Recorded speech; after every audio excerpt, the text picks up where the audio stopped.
આપને ઈસુની જય. પિતા અને પુત્ર અને પવિત્ર આત્માને નામે આમીન.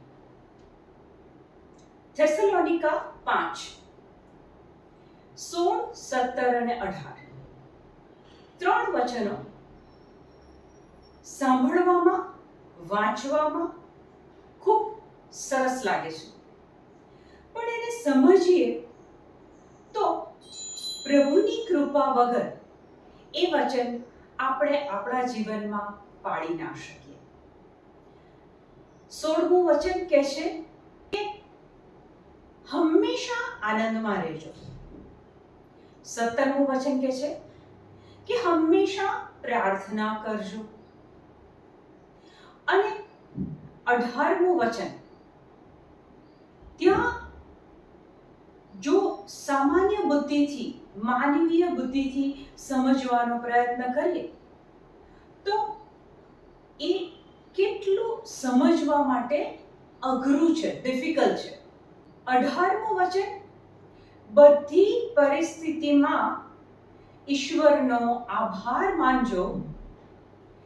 ખ્રિસ્ત ઈસુના શિષ્ય લેખે તમારી વિશે ઈશ્વરની એ જ ઈચ્છા છે.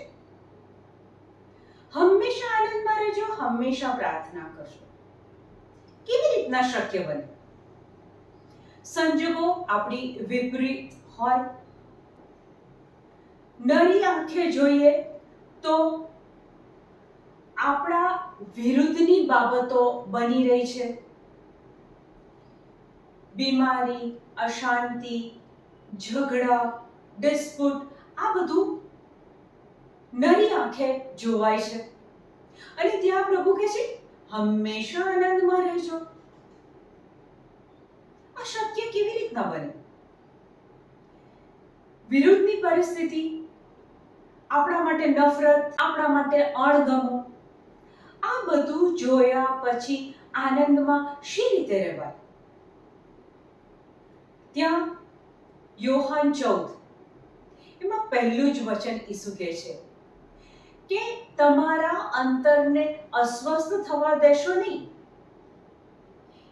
ઈસુ આપણને એક ઇન્સ્ટ્રક્શનના ફોર્મમાં કહે છે, પરિસ્થિતિ તમારી વિરુદ્ધ છે, તમને ન ગમે એવી સ્થિતિ છે, સામે કદાચ ન ગમતી વ્યક્તિ છે, પણ ત્યાં જ પ્રભુ કહે છે આનંદમાં રહેજો, સતત હંમેશા પ્રાર્થના કરજો. અને 18મું વચન તો એથી પણ આગળ, બધી પરિસ્થિતિમાં પ્રભુનો આભાર માનજો. એટલે બધી પરિસ્થિતિમાં આભાર માનવો એનો અર્થ શું થયો? કોઈ વ્યક્તિને કેન્સર થયું છે એટલા માટે આભાર માનવાનો? કોઈ વ્યક્તિની નોકરી છૂટી ગઈ એટલા માટે આભાર માનવાનો? ના, કેન્સર થયું છે માટે નથી આભાર માનવાનો, નોકરી છૂટી ગઈ છે માટે નથી આભાર માનવાનો. 18મું વચન કહે છે બધી પરિસ્થિતિમાં, બધી પરિસ્થિતિ માટે નહીં, બધી પરિસ્થિતિમાં આભાર માનજો. એનો અર્થ કે સંજોગો સારા હોય કે ખરાબ, તબિયત સારી હોય કે ખરાબ, વ્યક્તિઓ આપણો વિરોધ કરતી હોય કે પ્રેમ કરતી હોય, દરેક પરિસ્થિતિમાં આભાર માનવાનો છે. દરેક પરિસ્થિતિ માટે નથી આભાર માનવાનો. કોઈ નિષ્ફળતા મળી છે,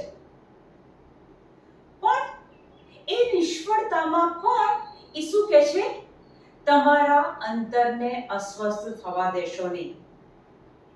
ઈસુ કહે છે ને કે સંસારમાં તો ભીંસ વેઠવાની જ છે, પણ મેં એ બધા પર વિજય મેળવ્યો છે. ઈસુએ મૃત્યુ વહોરીને,